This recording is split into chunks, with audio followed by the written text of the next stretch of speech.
me siento privilegiado de unirme a la serie de mensajes que han estado llevando en las últimas semanas en el estudio de la carta que el apóstol Pablo escribió a la iglesia en Éfeso. Y como parte de ese privilegio me asignaron predicar el mensaje final de la carta. Así que antes de abordar el texto, permítanme recordar brevemente junto con ustedes lo que ha sido comunicado a lo largo de toda esta carta. El capítulo 1 nos dijo que nuestra redención fue planeada desde la eternidad pasada por la Trinidad, el Padre, el Hijo y el Espíritu Santo, pero fue ejecutada en Cristo cuando Él vino por primera vez, y por medio de Él hemos recibido toda bendición espiritual quienes hemos creído en Cristo. Vimos después en el capítulo 2 que el Señor nos dio una nueva vida que dejó atrás toda nuestra vida pecaminosa y nos dio vida juntamente con Cristo, haciéndonos partícipes de una vida nueva, partícipes de su resurrección, y además hizo que gente de todas las naciones, ya no solo israelitas, sino mexicanos, africanos, brasileños y de toda nación, conformemos ahora un solo pueblo, una sola familia, el pueblo de Dios. El capítulo 3 nos llevó a descubrir que ese pueblo, que somos nosotros, le fue dada la tarea de anunciar el evangelio y mostrar con nuestras vidas la sabiduría de Dios aquí en la tierra, pero también a los ángeles y espíritus que no podemos ver con nuestros ojos, pero que ellos sí pueden ver la obra del pueblo de Dios y la obra de Dios en nosotros.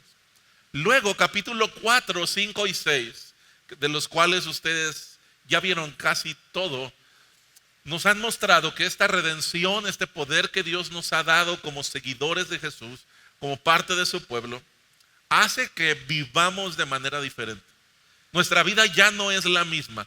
No es que somos perfectos, pero este pueblo de Dios, esta familia de Dios, ahora somos una nueva humanidad que cumple todo eso que Dios preparó para nosotros. Todas esas buenas obras que Dios ha preparado para que nosotros hagamos, pero también disfrutamos de todas las bendiciones que el triunfo de Cristo nos ha otorgado. Estas verdades que acabo de recordar y que ustedes han visto a lo largo de varias semanas, no son solamente conceptos religiosos, conceptos teóricos, no, hermanos. Estas son verdades que deben moldear nuestra vida, nuestras familias, nuestro trabajo, nuestras palabras, etc. Así es, después de todo ese trasfondo que llegamos a la sección final, y sería fabuloso que en el verso 10, donde justo estamos, posiblemente como sucedió en otras cartas, el apóstol Pablo, que es el autor, comenzara a mandar saludos y decirles gracia y paz a todos ustedes, salúdenme a fulano y salúdenme a mengano, y simplemente cerrar así la carta. Pero no sucede así. Pablo retoma esta visión cósmica de la realidad que no es visible a los ojos naturales. Lo tocó en el capítulo 1, pero retoma esta visión cósmica en el capítulo 6 para presentarnos y terminar su carta con algunas verdades desafiantes, de las cuales la primera es esta verdad: estamos en una guerra. Él termina su carta recordándonos que los cristianos, aquellos que creemos en Cristo y le seguimos, estamos en medio de una guerra y son necesarias algunas últimas instrucciones para poder resistir hasta el final victoriosos. Ve conmigo a Efesios capítulo 6. Veremos versos 10 hasta el 24, aunque por ahora solo leeremos hasta verso 20. Y les pido que estemos todos de pie, por favor, a leer lo que es la palabra de Dios.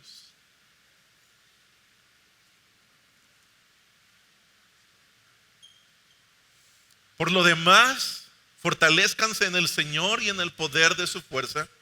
Revístanse con toda la armadura de Dios para que puedan estar firmes contra las insidias del diablo, porque nuestra lucha no es contra sangre y carne, sino contra principados, contra potestades, contra los poderes de este mundo de tinieblas, contra las fuerzas espirituales de maldad en las regiones celestes. Por tanto, tomen toda la armadura de Dios para que puedan resistir en el día malo y habiéndolo hecho todo, estar firmes. Estén pues firmes, ceñida su cintura con la verdad, revestidos con la coraza de justicia y calzados los pies con la preparación para anunciar el evangelio de la paz. Sobre todo, tomen el escudo de la fe, con el que podrán apagar todos los dardos encendidos del maligno. Tomen también el casco de la salvación y la espada del Espíritu, que es la palabra de Dios. Verso 18. Con toda oración y súplica, oren en todo tiempo en el Espíritu, y así velen con toda perseverancia y súplica por todos los santos.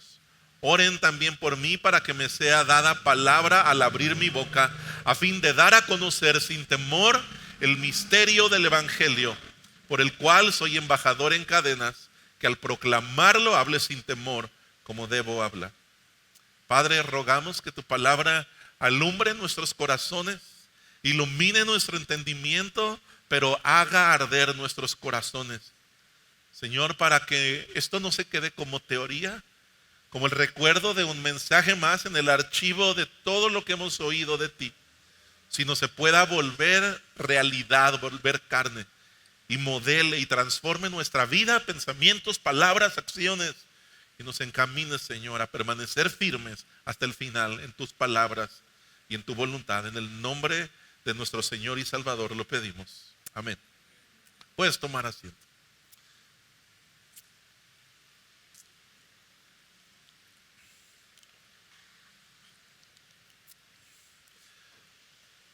La historia registra la historia de un jinete que llevaba una armadura imponente, brillante, como pocas. Había salido huyendo de la batalla, pretendiendo todavía salvar su vida, y llegó a la orilla de un río sumamente cansado. Su caballo, hermoso e imponente, también estaba completamente agotado. Detrás estaba la batalla que no había logrado ganar, pero había logrado salvar la vida. Estaba el ejército enemigo que venía tras de él, y por delante había que cruzar el río para después seguir todavía por un largo camino para refugiarse en su palacio que todavía estaba lejano. Le dio un último talonazo al caballo para que se animara, forzarlo a cruzar ese río, y el animal, como un animal fiel, entró al agua, pero resbaló y se hundió. No podía salir el caballo, no podía salir el jinete, y debido al peso enorme de esa armadura que llevaba el jinete, murieron ahogados ambos en aquel río. ¿Quién era el jinete? El jinete era Luis II, rey de Hungría en el siglo XVI. Su ejército había perdido la batalla contra Solimán el Magnífico. Aunque Luis II había pedido ayuda a un rey mucho más poderoso, no supo esperar a que llegaran los refuerzos. No supo esperar a que llegara la ayuda, y se lanzó a la batalla con pocos soldados, con su armamento limitado. Aún así, pues no se murió en la batalla, logró escapar, pero al tratar de cruzar este río y huir para ponerse a salvo, el peso de su propia armadura lo hundió y lo mató. Y queridos amigos, familia, en una forma similar los creyentes enfrentamos una guerra. Nuestras propias armas, nuestros propios recursos no son suficientes. Sin embargo, tenemos a nuestra disposición la más poderosa ayuda que nadie podría tener, pero los cristianos lo tenemos: la ayuda del Señor. Sin embargo, nuestra guerra, nuestra armadura son muy diferentes a las de este rey. Nuestra guerra no es física. Enfrentamos una guerra espiritual, y la armadura con que debemos pelear no es nuestra. De hecho, yo quiero que salgas convencido por la palabra de Dios esta mañana, que si tú y yo nos atrevemos a pelear con nuestras armas, con nuestro conocimiento, con nuestras ideas y recursos humanos que son tan limitados, pereceremos como pereció este rey. La idea central de mi mensaje para ustedes es que debemos tomar la fuerza y armas del Señor para permanecer firmes hasta el fin. Déjame repetirlo. debemos tomar la fuerza y armas del Señor para permanecer firmes hasta el fin. Así que vamos a ver esto en 3 encabezados muy sencillos. En primer lugar, vamos a ver la guerra que enfrentamos. La guerra que enfrentamos. En segundo lugar, vamos a escudriñar aquí y ver la armadura que portamos. Esta armadura que hemos leído, Dios tiene para nosotros. Y finalmente, vamos a hablar de las oraciones y el consuelo que necesitamos. La guerra que enfrentamos, la armadura que portamos, las oraciones y consuelo que necesitamos. Los versos 10 al 13 nos hablan de esta guerra que ustedes y yo enfrentamos. Nos hablan de esta realidad de que estamos en medio de una batalla espiritual. Y estamos claros, no es una batalla que podemos enfrentar con nuestros recursos y fuerzas, porque nuestros recursos y fuerzas son humanos y limitados. Esta guerra es espiritual y esto queda claro porque son citados el diablo, principados y potestades, fuerzas de tinieblas. Sin lugar a dudas, nos está hablando de entidades y fuerzas espirituales con las que lo que yo tengo, lo que yo sé, lo que yo poseo humanamente no puede combatir. Con frecuencia la gente lee estos pasajes acerca de la batalla espiritual y se siente como atemorizado, ¿no? Te quieres brincar esos pasajes. He hablado con mucha gente que dice, yo no he leído Apocalipsis porque dice muchas cosas feas, peligrosas, como que es mejor no saber de esto. Y el final de Efesios para muchos es parecido. Suena peligroso cuando lees cosas como que enfrentamos fuerzas espirituales de maldad en las regiones celestes. Pero si has leído con atención Efesios durante la serie que han venido estudiando, sabes que este lenguaje no está ahí para amedrentarnos, para causar temor en nuestro corazón. Si has leído Efesios, sabes que de hecho estas verdades y esta realidad que el apóstol Pablo, inspirado por Dios, registró y ahora nos bendice, está para animarnos. Porque aunque hay fuerzas espirituales de maldad en regiones celestes, ya Efesios nos ha dicho que el Señor Jesucristo fue resucitado por el poder de Dios y que Él está sentado a la diestra del trono de Dios en estos lugares celestiales. Así que no estamos solos. De hecho, el que ha vencido a Satanás y a todos sus poderes infernales reina en los cielos. Y además dice Efesios capítulo 2 que ese mismo Dios nos resucitó y nos ha hecho sentar junto a Cristo en lugares celestiales.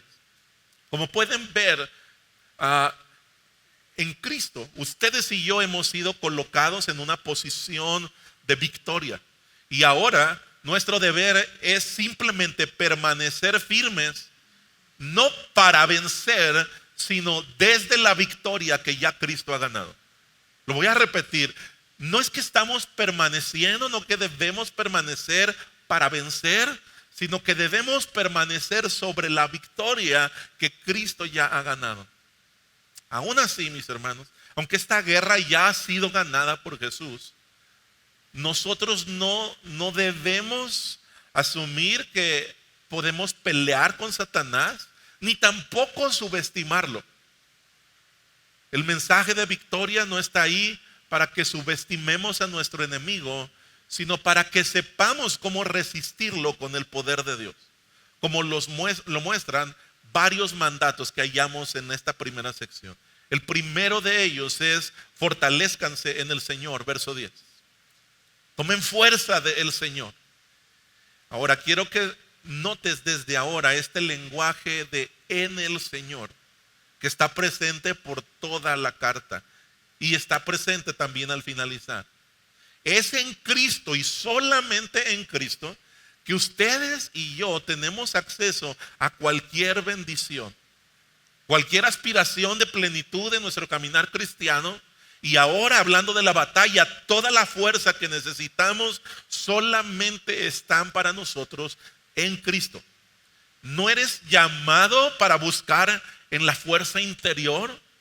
Dios no te llama simplemente a echarle ganas. Ese no es un mandamiento bíblico. Pero somos llamados a tomar fuerzas al refugiarnos en Cristo, porque Él tiene la fuerza y el poder que necesitamos para permanecer hasta el fin. Qué maravilloso que el mismo poder que resucitó a nuestro Señor Jesucristo de la muerte está a nuestra disposición. Pero ese poder puede darnos fuerzas nuevas cada vez que lo necesitamos. Queridos hermanos, familia de Vida Abundante Bajío, lo que ustedes necesitan, lo que yo necesito para que seamos renovados en nuestras fuerzas, no es necesariamente 15 días de vacaciones, todo pagado en Cancún o en cualquier otro lugar que puedas pensar. No es otro trabajo o más dinero, una nueva sucursal del negocio para poder llevar una vida más cómoda.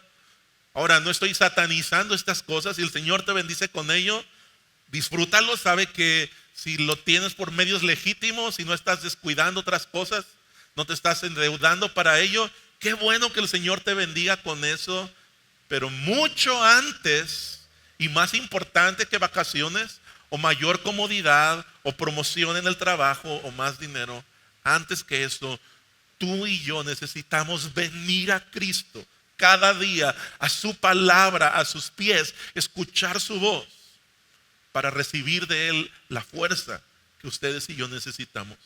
La exhortación de Pablo a los Efesios y de Dios para nosotros es: hermanos, fortalezcanse en el Señor y permanecerán firmes hasta el final. Pero hay una segunda instrucción: revístanse con toda la armadura de Dios. Revístanse con toda la armadura de Dios. Nuevamente el lenguaje militar vuelve a aparecer en el mensaje. Nos refiere que lo que era el mejor armamento en aquel momento debía ser portado también por los creyentes como una metáfora espiritual. En este mundo donde el ejército romano era el ejército más preparado, más rico, más temido, donde los mejores soldados, esos que permanecían hasta el final, eran honrados públicamente. Pablo trae esta imagen tan conocida para mostrarle al creyente una lección importante. Quizá aparte de lo que inspiró a Pablo a usar esta ilustración, es que él mismo fue custodiado por mucho tiempo al estar preso por uno de estos soldados que estaba 24 horas al día resguardándolo, para que nadie quisiera venir a matarlo, para que él no escapara. Un soldado romano con una armadura similar a la que nos es descrita en los versos que leímos. Todos los elementos que fueron mencionados, este yelmo, esta coraza, este cinto, este calzado, esta espada y este escudo, representaban o describen la armadura completa de un guerrero romano en activo. Estos soldados no podían portar solamente una parte del armamento, no podían andar vestidos de civiles y tener simplemente la espada ahí escondida. Ellos entendían que un soldado romano necesitaba escuchar todo su equipo para participar en la guerra.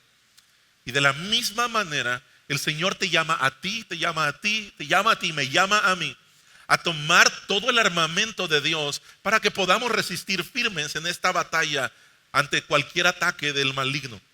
Por favor, tomen nota del carácter imperativo. Esta no es una opción, es un mandato. Debes tomar el armamento del Señor porque estás en una guerra y la guerra es cruel, es real. Tienes un enemigo despiadado. Este enemigo que es Satanás tiene un ejército que quiere distorsionar la palabra de Dios para destruir al pueblo, a la familia de Dios. Pero hermanos, tenemos una instrucción de nuestro capitán en jefe: tomen la fuerza del Señor, tomen las armas del Señor y ustedes y yo permaneceremos firmes hasta el final. Así que hemos visto la guerra en la que estamos inmersos. Pero el pasaje no solamente nos llama a estar conscientes de ello, sino que nos describe y nos instruye en la armadura que debemos portar. Verso 13: por tanto, tomen toda la armadura de Dios, para que puedan resistir en el día malo y así, habiéndolo hecho todo, estar firmes. Y luego viene esta descripción de cómo nuestra cintura debe estar ceñida con la verdad y revestidos con la coraza de justicia y nuestros pies con la preparación para predicar su evangelio. Y luego tomar el escudo de la fe y la espada del Espíritu y el casco de la salvación. La instrucción para ustedes y para mí es: tomen esta armadura y se encuentran nuevamente aquí en esta sección. El mandato es seguido de la lista detallada. Ahora quiero hacer una aclaración. Quizás has oído, a lo mejor si tienes varios años de cristiano, no has oído uno o dos mensajes. A lo mejor si te congregaste en otras iglesias, has escuchado mensajes que te llevan a pensar que el cristiano debe ser algo así como el gladiador, ¿no? Que debes aprender a usar todas las técnicas espirituales y que debes salir a pelear contra Satanás y hacer un montón de cosas. A veces es abordado así, de manera que el mensaje, en vez de enfocarnos en Cristo, acaba siendo un mensaje donde se centra en el hombre, en el cristiano, en lo que con nuestras fuerzas, nuestra espiritualidad, nuestra fidelidad podemos lograr. Pero hermanos, yo les anticipo, yo no voy a pasar tiempo los siguientes minutos tratando ni de explicarles esta armadura antigua, ni cómo se colocaba, ni cómo se usaba, ni tampoco diciéndoles échale ganas para ser un buen cristiano. Lo que yo quiero decirles es que esta armadura es poderosa, no por cómo la usamos, sino porque esta es la armadura de Dios. No tenemos que revestirnos de una armadura conseguida por nosotros mismos, por nuestro esfuerzo, por nuestras habilidades y conocimiento bíblico. El mandato es simplemente: esta es la armadura de Dios, póntela. El Señor nos ha enseñado ya en esta carta a los Efesios que debemos vestirnos del nuevo hombre, unas vestiduras que Cristo proveyó para nosotros. Y lo mismo sucede con las armas. El Señor sabe que aunque la guerra ha sido ganada por Cristo, la batalla aquí en la tierra continúa. Estoy seguro que en esta semana algunos de ustedes pudieron sentir claramente estos dardos de fuego encendidos del maligno. Algunos de ustedes han sentido la opresión de pronto en medio de la cultura, en medio de sus amistades, la oposición al evangelio en el lugar en donde trabajas. Pero la Escritura nos dice: si en medio de eso ustedes desean permanecer firmes, tal como el Señor los ha llamado, el Señor ha provisto de algo con lo cual revestirnos. Y se trata de sus armas. Vuelvo a subrayar, esta no es solo una armadura, no es solo la armadura, es la armadura con que Dios mismo ha peleado sus batallas y que ahora en Cristo nos es dada para resistir con ella. ¿De dónde sale esta idea de que Dios necesita armas para vencer? Por supuesto, es una metáfora. Es una metáfora porque el Señor no necesita ni siquiera pelear. Nosotros sabemos que Jesús no fue a la guerra con espada física, con armadura física, sino que Él fue y peleó en una cruz y conquistó esa victoria muriendo, y así venció a sus enemigos. Pero de manera metafórica, el profeta Isaías, en el capítulo 59 de su libro, dice que el Señor fue a la guerra y peleó con sus enemigos. Y dice de la siguiente manera, solamente como un contexto, el profeta está diciendo que el Señor está denunciando la maldad y la injusticia en el mundo. Y dice Isaías 59, verso 15 al 18. Y lo vio el Señor y desagradó a sus ojos que no hubiera derecho. Vio que no había nadie y se asombró de que no hubiera quien intercediera. Entonces su brazo le trajo salvación, su justicia lo sostuvo. Se puso la justicia como coraza y el casco de salvación en su cabeza. Como vestidura se puso ropas de venganza y se envolvió de celo como de un manto. Conforme a los hechos, así él pagará: furor para sus adversarios, justo pago para sus enemigos. Y ahora en el Nuevo Testamento, Pablo retoma este lenguaje para decirnos: miren, Estas son las armas con las que el Señor pelea. Estas son las armas con las que Él mismo vence a sus enemigos. El Señor es un guerrero que no dejará impune la maldad. Sus armas son eficaces.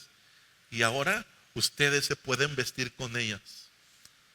Ahora, hermanos, no se pierdan, por favor, en las imágenes del cinto, del casco, del escudo, de la espada. Porque vuelvo a decir, el enfoque no es tu esfuerzo usándolas, sino en que estas armas son las de un guerrero victorioso que ha vencido la batalla. Y ahora, para recordarnos su victoria, nos dice simplemente porten la armadura. Cuando leemos de estas armas, hermanos, debemos recordar que resistiremos en esta guerra con este cinto de la verdad que se encuentra en las Escrituras. Si tienes tu Biblia a la mano, tómala, por favor. Vas a ser revestido con la coraza de justicia que solamente fue lograda por Cristo y que nos es escrita en las páginas de la Biblia que tienes en tus manos.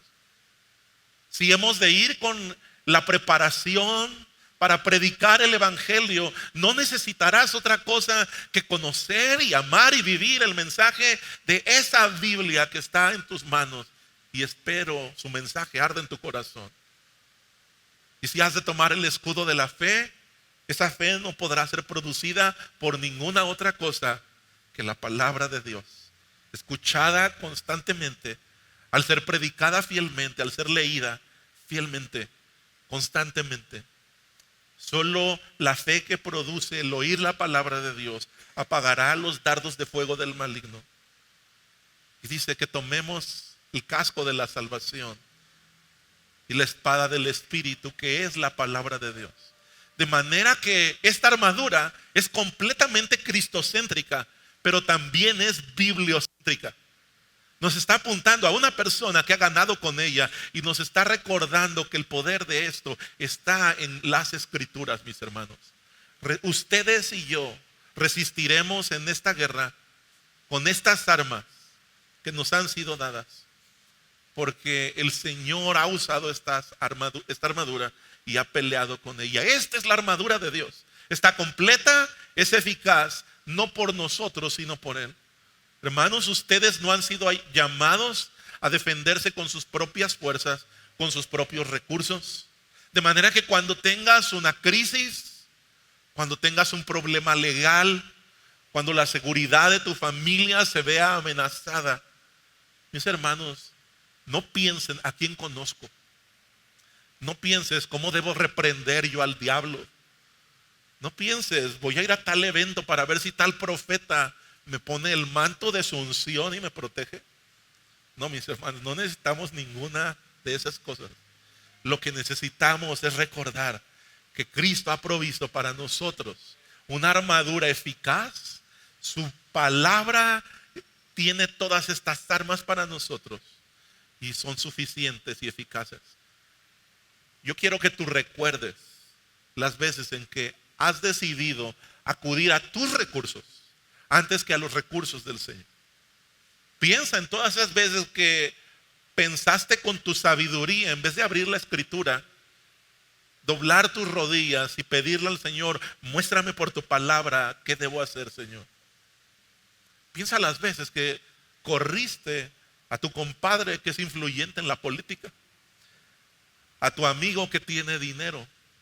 Hermanos, con frecuencia cuando somos atacados por el enemigo o por personas, cuando somos perseguidos, acusados y tratamos de defendernos a nuestra manera, no solo no vencemos, la mayoría de las veces empeoramos los asuntos. Así que la próxima vez que seas atacado, fortalécete en el Señor, no te defiendas. No uses tus argumentos, tus palabras, tus amigos e influencias. Recuerda que es la verdad del Señor, que es su justicia, su salvación, su palabra. Las armas que Él ha dejado para ti, esos son los mejores recursos que podrás usar. La victoria no depende de tu habilidad. Si estas armas son completamente eficaces, es porque son del Señor y Él ha vencido. Así que recuerda, toma las armas y fuerzas del Señor y permanecerás firme hasta el final. Finalmente, El pasaje no solo nos habla de la guerra que enfrentamos, ni de la armadura que el Señor nos ha dado para portar. También nos habla de las oraciones que necesitamos.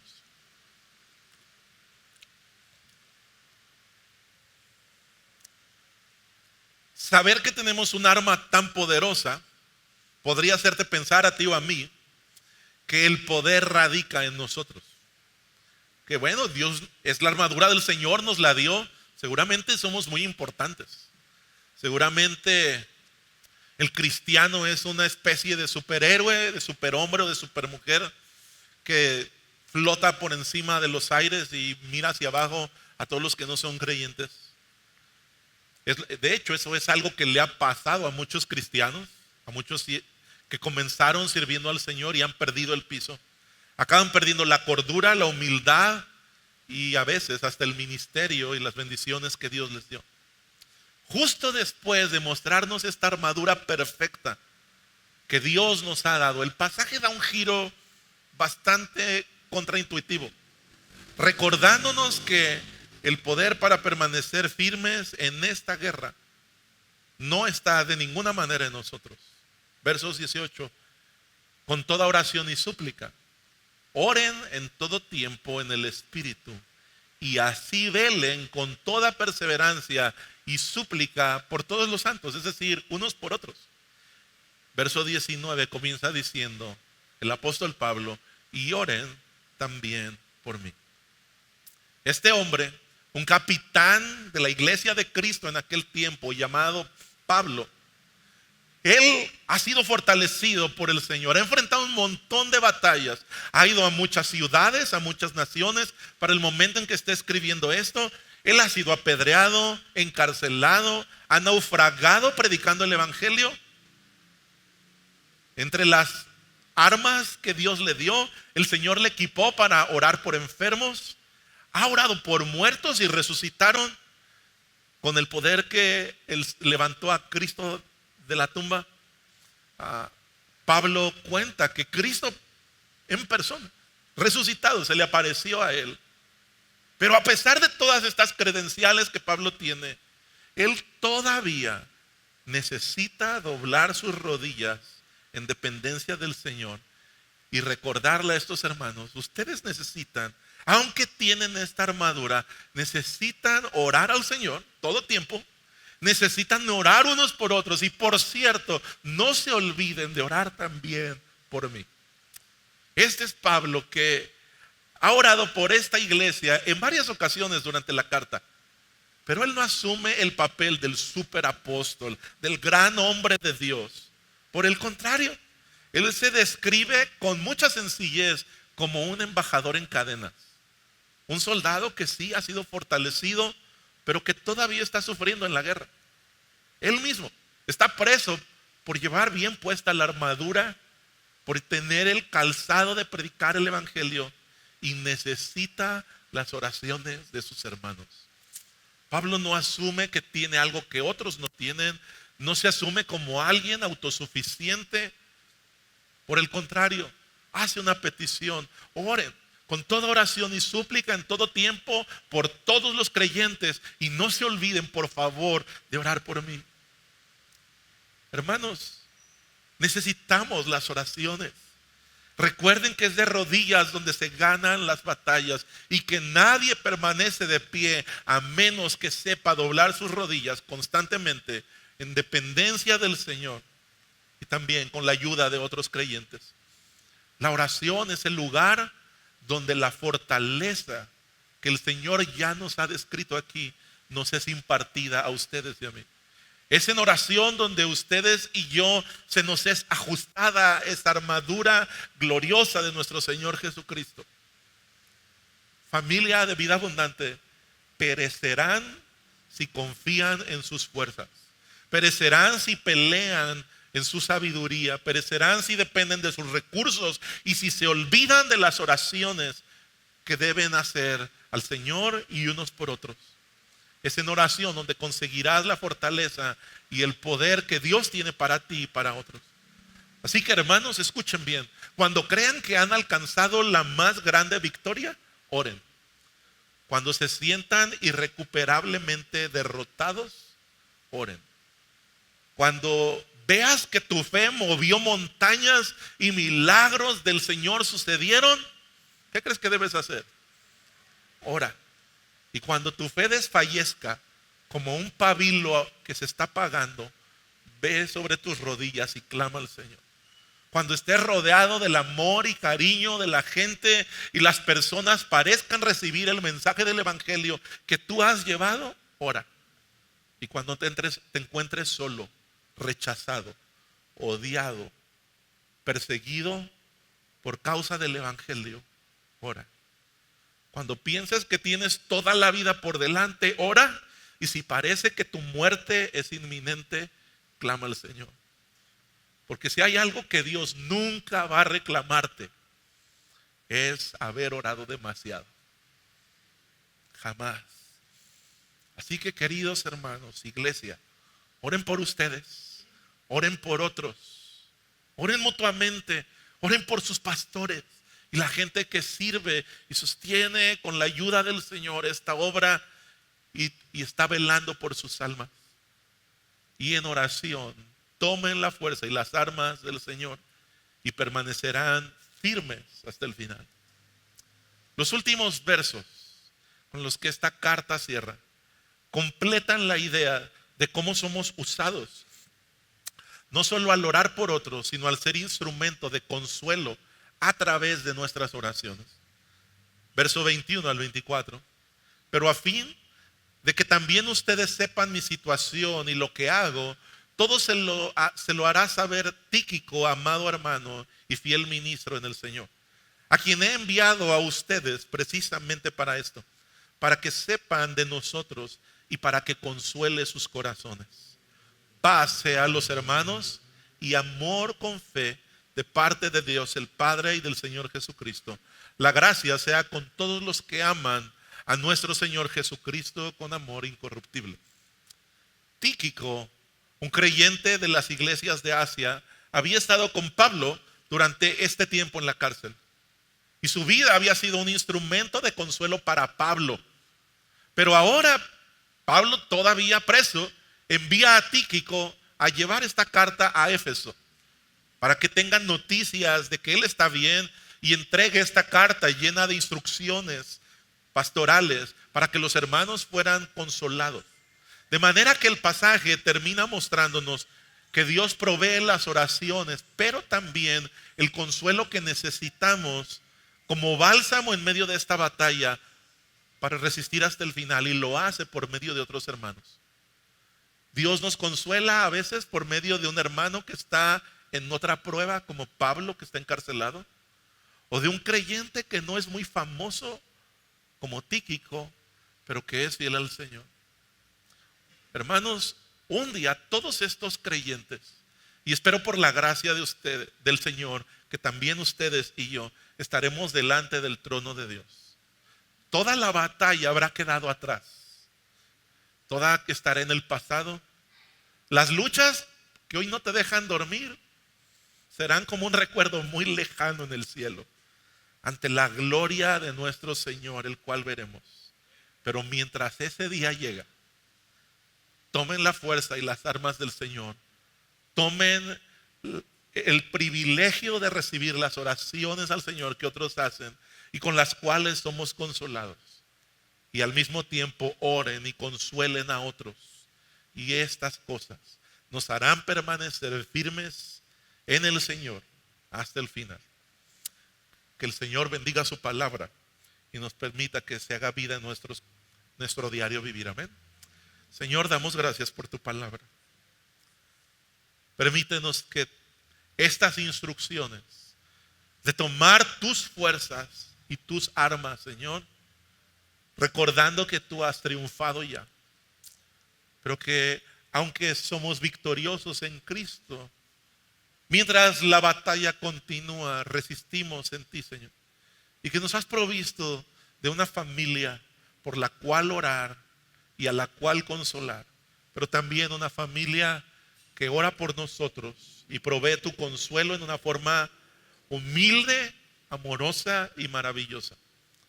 Permítenos, Señor, ser los creyentes que tú describes en esta carta, ser la iglesia que tú describes en tu palabra, Señor, para gloria tuya, para gozo nuestro y de nuestros hermanos en la fe, y para que el mundo conozca que Cristo salva, transforma y restaura, Señor. Lo rogamos en su nombre. Amén.